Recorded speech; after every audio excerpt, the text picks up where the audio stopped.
ఈ నేపథ్యంలో గులాబీ నేతలు బీజేపీ కమలం బాటలోకి వ్యవహరిస్తున్నారు. ఈ పువ్వు నుంచి ఆ పువ్వు పార్టీలోకి.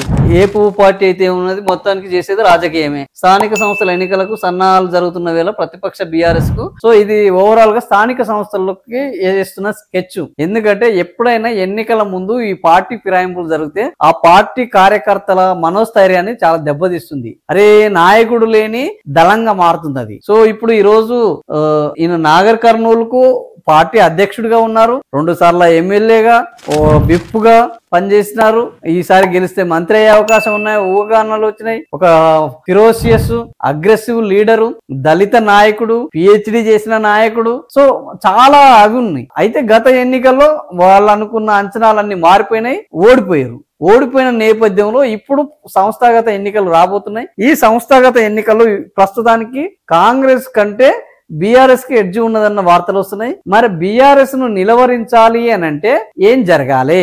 ఇది ఇప్పుడు బీఆర్ఎస్ ను నిలవరించడానికి ఎప్పుడైనా కాంగ్రెస్ పార్టీ నుంచి బీజేపీలకు వస్తే అది బీజేపీకి బాగా ప్లస్ అవుతుంది. వాస్తవానికి కాంగ్రెస్ పార్టీ నుంచి బీఆర్ఎస్ లోకి వస్తే బీఆర్ఎస్ కి ప్లస్ అవుతుంది. కానీ అధికారంలో పార్టీలో ఉన్నవాడు ఎవడు కూడా వేరే పార్టీలోకి వెళ్లరు. ఇది సహజం. అయితే మరి ఎవరు రావాలి మా పార్టీ బలపడడానికి?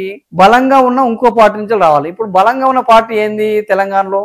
బీఆర్ఎస్. సో బీజేపీకి గత ఎన్నికల్లోనే సీట్లకు చివరికి అభ్యర్థులు కూడా దొరికిన పరిస్థితి దొరికింది. ఈ నేపథ్యంలో ఈ రోజు బీఆర్ఎస్ పార్టీ నుంచి నాయకులను తీసుకుంటే స్థానిక సంస్థల ఎన్నికల్లో మేము బ్రహ్మాండమైన పొందవచ్చు అనేది ఈ దాని యొక్క ఉద్దేశము.